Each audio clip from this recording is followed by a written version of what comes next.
आज का हमारा टॉपिक है arrays in C plus plus. आज हम पढ़ेंगे कि C plus plus programming language में एरेज़ क्या होती हैं। तो सबसे पहले हम ये पढ़ेंगे कि हम एरेज़ पढ़ने क्यों जा रहे हैं। फॉर एग्ज़ाम्पल आपको एक टास्क दिया गया कि आपने एक प्रोग्राम बनाना है जिससे कि आप आपकी क्लास में 40 स्टूडेंट्स हैं, आप उनकी एज स्टोर करवा सकें। हर स्टूडेंट की इंडिविजुअली एज स्टोर करवा सकें रोल नंबर वाइज़। तो आपको क्या करना था, आपने कहा जी इसके लिए तो मुझे 40 सबसे पहले तो वेरिएबल डिक्लेयर करने होंगे। हर स्टूडेंट के लिए ज़ाहिर-सी बात को आपको अलग एक वेरिएबल डिक्लेयर करना पड़ेगा। तो आपका इससे क्या होगा, आपको 40 सबसे पहले वेरिएबल डिक्लेयर करने होंगे। फिर 40 को सी इन करना होगा, या वैसे आप वैल्यू उनको इनिशियलाइज़ कर रहे हैं। नंबर 3 पे आपको उनको सी आउट करवाना है, नियर अबाउट 200 लाइन्स का आपका सोर्स कोड बन गया। पहला इश्यू ये था आपको एरे यूज़ करने का। एरे से आपका क्या होगा, मैं आपको ये भी करके बताऊँगा। फिर सेकंड पे आपको इश्यू ये आ रहा था, आपने कहा कि मैंने तो भाई ऐज स्टोर करनी है, तो मैंने तो नेम सारे वेरिएबल का ऐज ही रखना है। तो आपको सी प्लस प्लस ने अलाउ ही नहीं किया। वो कहता है नहीं भई, एक टाइम में एक ही वेरिएबल को नेम अलाउड हो सकता है। मीन्स कि आप एक नेम एक से ज़्यादा वेरिएबल्स को यूज़ नहीं कर सकते। तो ये भी इश्यू क्रिएट हो गया। तो आप कह रहे थे नहीं भई, मैंने तो ऐज ही नेम रखना है और 40 के 40 का एक ही नेम होना चाहिए। तो उसके लिए आपको एरेज़ दी गई। नंबर 3 पे एक इश्यू वैसे और भी आ रहा था। वो इश्यू क्या आ रहा था? वो इश्यू ये था कि आप कह रहे थे कि मुझे कंटीन्यूअस लोकेशंस चाहिए। फॉर एग्ज़ाम्पल अगर आप वैसे वेरिएबल डिक्लेयर करते, आपको कंटीन्यूअस लोकेशन नहीं मिल रही थी। आपको एक मेमोरी जो फॉर एग्ज़ाम्पल मेमोरी लोकेशन और थी, दूसरे वेरिएबल की और थी, थर्ड की और थी, कंटीन्यूअस नहीं थी, कोई डिफरेंस पर थी। तो आप कह रहे थे नहीं भई, ये मेथड सफिशिएंट नहीं है। तो उसके लिए आपको सी प्लस प्लस के प्रोग्रामर ने एक चीज़ दी जिसे हम एरेज़ कहते हैं, ये कॉन्सेप्ट दिया। एरेज़ एक सिंपली वेरिएबल होता है। इससे क्या होता है, इससे ये होता है कि अगर हमने कोई वेरिएबल के अंदर डेटा स्टोर करवाना है सेम टाइप का, और आप कहते हो वेरिएबल का नेम भी एक हो, तो हम एरे यूज़ करते हैं। एरे से क्या होता है, एरे से ये होता है कि आप एक ही टाइप का डाटा एक ही वेरिएबल के अंदर एक से ज़्यादा स्टोर करवा सकते हैं। अब कैसे करवाना है, ये देखते हैं। जिस तरह आपने वेरिएबल्स पढ़े, आपने पढ़ा कि सबसे पहले वेरिएबल को डिक्लेयर करना पड़ता है। आपने फंक्शंस पढ़े, आपको पता चला कि सबसे पहले तो फंक्शन को डिक्लेयर करना पड़ता है। सेम कॉन्सेप्ट एरेज़ का है, एरे को भी पहले डिक्लेयर करना पड़ता है। अब कोई भी काम करने का किसी भी प्रोग्रामिंग लैंग्वेज में कोई ना कोई सिंटैक्स होता है, तो एरेज़ का भी सिंटैक्स है। सबसे पहले तो आप वो डेटा टाइप लिखते हैं जिस टाइप का आप डेटा स्टोर करवाना चाहते हैं अपनी एरे में। फॉर एग्ज़ाम्पल मैं कहता हूँ यार मैंने मार्क्स स्टोर करवाने हैं, वो तो इंट होंगे, होल नंबर होंगे, मुझे डेटा टाइप इंट चाहिए, तो मैंने इंट लिख दिया। उसके बाद मैं कहता हूँ यार मैंने मार्क्स स्टोर करवाने हैं स्टूडेंट के, तो मार्क्स के लिए तो नेम जो मेरे एरे का होना चाहिए वो मार्क्स होने चाहिए। सेकंड में हम नेम लिखते हैं। थर्ड पर हम लिखते हैं कि हमने कितने स्टूडेंट्स का डाटा स्टोर करवाना है, हमारी एरे की लेंथ कितनी होगी जिसे हम एलिमेंट कहते हैं। मैंने कहा जी मैंने तो 5 स्टूडेंट्स का डाटा स्टोर करवाना है, तो मैंने 5 लिख दिया। अब इससे लिखने से क्या हुआ, ये हमने की डिक्लेरेशन। डिक्लेरेशन से क्या हुआ, हमारी मेमोरी के अंदर क्या हुआ, हमारी जो मेमोरी थी, मेमोरी के अंदर फॉर एग्ज़ाम्पल जस्ट इमेजिन हमें इंट कितने बाइट का होता है? इंट होता है 4 बाइट्स का। जो क्योंकि हमने कहा हमें चाहिए 5 की एरे, 5 एलिमेंट्स की एरे। तो क्या हुआ, हमें 20 बाइट्स मेमोरी एलोकेट होगी हमारी मार्क्स की एरे को। वो कैसे हुई? क्योंकि इंट होता है 4 बाइट का और हमने 5 एलिमेंट्स की एरे बनाई। तो 4 multiply by 5 is equal to 20। हमें 20 बाइट्स एलोकेट हो गए हमारी एरे को। अब जो 20 बाइट्स हमें एलोकेट हुए हैं वो कंटीन्यूअस लोकेशन पर हैं। वो कैसे, मैं आपको वो भी बताता हूँ। सबसे पहले हम पढ़ लेते हैं कि फॉर एग्ज़ाम्पल जब हमने डिक्लेयर किया तो हमें इस तरह की एक एरे मिल गई। अब एरे मीन्स ये नहीं कि आपको आउटपुट में एक ऐसा ब्लॉक शो होगा। एरे जस्ट इमेजिन आपको एक डायग्राम से समझाया जा रहा है। जो ये एक होता है ये एलिमेंट होता है। हमने क्योंकि कहा था हमें 5 एलिमेंट्स की एरे चाहिए, तो हमें उसके लिए जस्ट क्या किया, इंट लिखा, उसके बाद मार्क्स लिखा और 5 लिखा। 5 से क्या हमें 5 की एलिमेंट्स की एरे मिल गई। अब ये 5 एलिमेंट्स की एरे तो है, बट इसका इंडेक्स 0 से स्टार्ट होता है, ये बात याद रखें। फॉर एग्ज़ाम्पल 0, 1, 2, 3, 4, 5, अगर आप 10 की बनाते तो 0 से 9 तक होता। अगर आप 3 की बनाते तो 0 से 2 तक होता, क्योंकि हमने कहा था हमें 5 एलिमेंट चाहिए, ये नहीं कहा था कि इंडेक्स क्या हो। हमने कहा 5 एलिमेंट, तो 1, 2, 3, 4, 5, ये 5 एलिमेंट्स की हमारी एक एरे बन गई। जो मैं कंटीन्यूअस मेमोरी लोकेशन की बात कर रहा था, वो कुछ ये थी। फॉर एग्ज़ाम्पल आपकी ये मेमोरी है। मेमोरी के अंदर क्या होता है, आपके हर बाइट की एक स्पेसिफिक लोकेशन होती है, मीन्स एक स्पेसिफिक एड्रेस होता है उसका। अब एड्रेस जो होता है मेमोरी का वो एक्चुअली तो हेक्साडेसिमल में होता है। अब कुछ लोगों को नहीं पता होता कि हेक्साडेसिमल काउंटिंग क्या है, तो इसको एक टाइम के लिए हम स्किप कर देते हैं। हम जस्ट इस तरह कहते हैं कि हमारी जो मेमोरी एरे की हमारी मेमोरी स्टार्ट हुई, फर्स्ट यानी जो ज़ीरो इंडेक्स को मिली, वो 1 से 4 तक मिली। फॉर एग्ज़ाम्पल अगर 1 से 4 तक हमारे 1 0 वाले एलिमेंट को मिली, तो 5 से 8 तक मिलेगी सेकंड एलिमेंट को। देन हमारी 10 9 से मिलेगी 12 तक थर्ड को। इस तरह 4 नेक्स्ट नेक्स्ट को मिलेंगी। ये हरगिज़ नहीं होगा। फॉर एग्ज़ाम्पल ये नहीं होगा कि 0 वाली जो एलिमेंट था उसको मिला 0 से 3 तक और जो नेक्स्ट वाला है उसको मिल रहा हो जाके 13 से 16 तक, ऐसा नहीं होता। कंटीन्यूअस लोकेशन होती है। हमने ये तो पढ़ लिया कि डिक्लेरेशन किस तरह होती है, कुछ डेफिनेशन की बात कर लेते हैं। डेफिनेशन हम इसकी 2-3 तरह से कर सकते हैं। सबसे पहला ये होता है कि जब हमने कोई भी एरे डिक्लेयर की, इज़ इक्वल टू का साइन लगाएँगे, कर्ली ब्रेसेस के अंदर वो वैल्यूज़ लिख देंगे जो हम देना चाहते हैं। फॉर एग्ज़ाम्पल 4 वाला है, तो 4 वाली वैल्यू किसको अलॉट होगी? 4 वाली वैल्यू जो 0 इंडेक्स था इसे।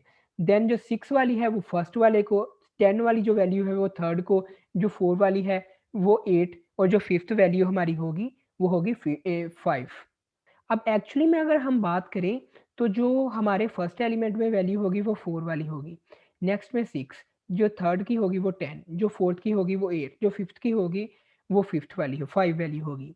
लेकिन एक्चुअली अगर इंडेक्स की बात करें तो 0 इंडेक्स पे 4 होगी। थर्ड इंडेक्स पे कौन-सी होगी? ये आपसे क्वेश्चन है। थर्ड इंडेक्स पे हमारी 8 होगी और फोर्थ इंडेक्स पे 5, क्योंकि हमारे टोटल 0 टू 4 इंडेक्सेस हैं। तो ये एक फर्स्ट मेथड था जिससे हम अपनी एरे की डेफिनिशन कर सकते हैं। तो उसके बाद हमारा जो सेकंड मेथड है जिससे हम अपनी वैल्यू ले सकते हैं, वो मेथड हमारे पास कुछ इस तरह से हम एरे डिक्लेयर करते हैं। उसके बाद सी इन ऐज लिखेंगे, ऐज के बाद हम इधर इंडेक्स का नंबर देंगे, हम किस इंडेक्स पे वैल्यू रखवाना चाह रहे हैं। फिर इस तरह हमें क्या करना होगा, हमें 5 टाइम्स सी इन करना पड़ेगा। ये काम तो फिर लेंथी हो गया। तो इसका हल ये है कि हमने ये चीज़ पढ़ रखी है पहले ही कि अब जब हमें सेम काम कंटिन्यूअस करना हो, मैनी टाइम्स करना हो, स्पेसिफिक कोड ब्लॉक को रिपीट करना हो, जबकि ना ये सीन वाला काम ये एक ही कोड है, तो एक स्टेटमेंट है, उसको रिपीट किया जा रहा है। तो हमें हमारे पास एक ऐसा लूप मौजूद है जिससे हम ये काम कर सकते हैं। तो हम सी प्लस प्लस में इसकी डेव सी प्लस प्लस में इसकी प्रैक्टिस करके देखते हैं। तो डेव सी प्लस प्लस हमने ओपन कर लिया। सबसे पहले मैंने जैसा आपको कहा था हम कहेंगे डेटा टाइप डिक्लेयर बताएँगे। डेटा टाइप के बाद हम कहेंगे हमने जी ऐज की बनानी है। ऐज हमने नेम दिया। उसके बाद हम कहते हैं जी हमने 5 एलिमेंट्स की बनानी है।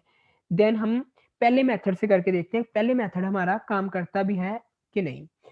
हमने सिंपली डिक्लेयर कर ली। उसके बाद आपको जब फर्स्ट मेथड में मैंने एक चीज़ नहीं बताई, वो ये थी कि जब हम फर्स्ट एलिमेंट की वैल्यू देते हैं, तो उसके बाद हमने कोमा लगा के सेकंड की देनी है, थर्ड की, देन कोमा, देन फोर्थ की, देन कोमा, देन फिफ्थ की।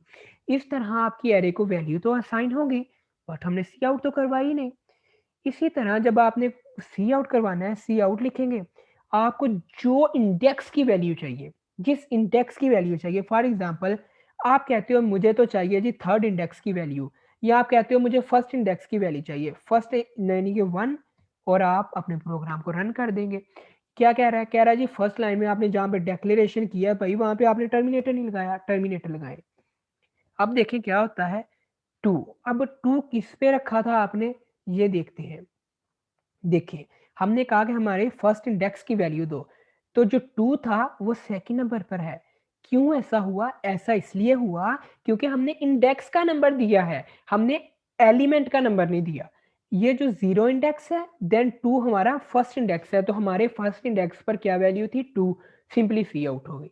ये देखिए यहाँ तो फ़ौरन से इनिशियलाइज़ हो गई ना, तो हम कहते हैं नहीं, हमें एक ऐसा मेथड दो जहाँ पर हम प्रोग्राम एग्ज़ीक्यूशन के टाइम यानी वैल्यू सीन करें। तो सिंपली सीन लिखें, देन आप एक्सट्रैक्शन ऑपरेटर लगाएँ और वो इंडेक्स ऐज का यानी अपनी एरे का वो इंडेक्स बता दें जिसकी आप कोई मतलब वैल्यू लेना चाह रहे हैं।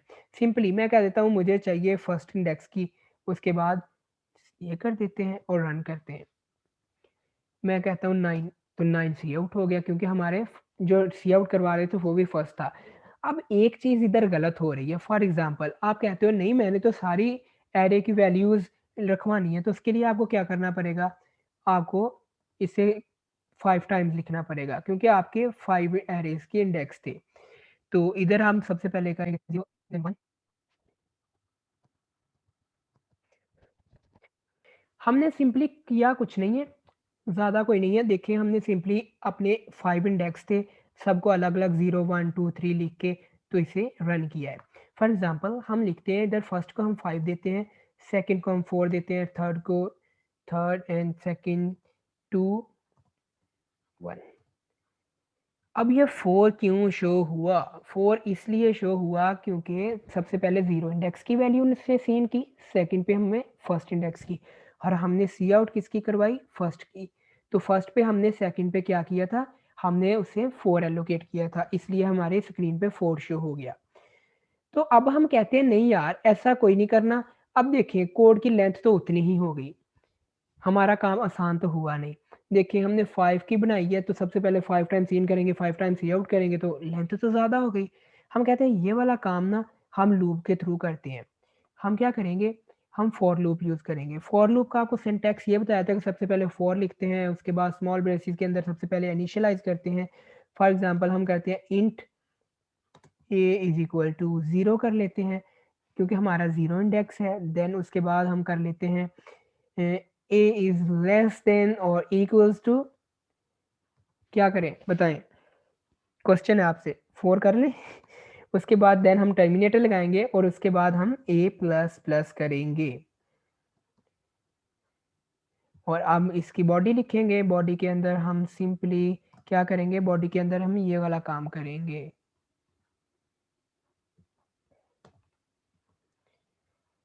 इधर अब हम क्या करेंगे? इधर हम सिंपली a रख देंगे क्योंकि a क्या सबसे पहले 0 होगा then 1 then 2 then 3 then 4 then 5 इस तरह हमारी एरे ऑटोमैटिकली काम करेगी।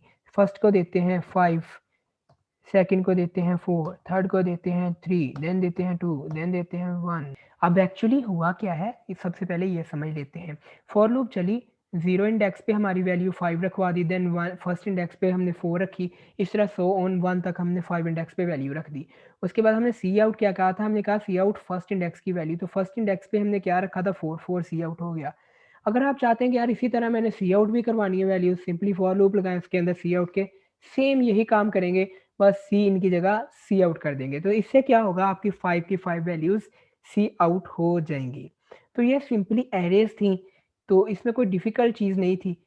तो अगर आपको किसी किस्म का कोई इश्यू हो, तो आप मैसेज कर सकते हैं, इंस्टा पे कर सकते हैं, कमेंट में कर सकते हैं, तो इंशाल्लाह आपको आंसर किया जाएगा।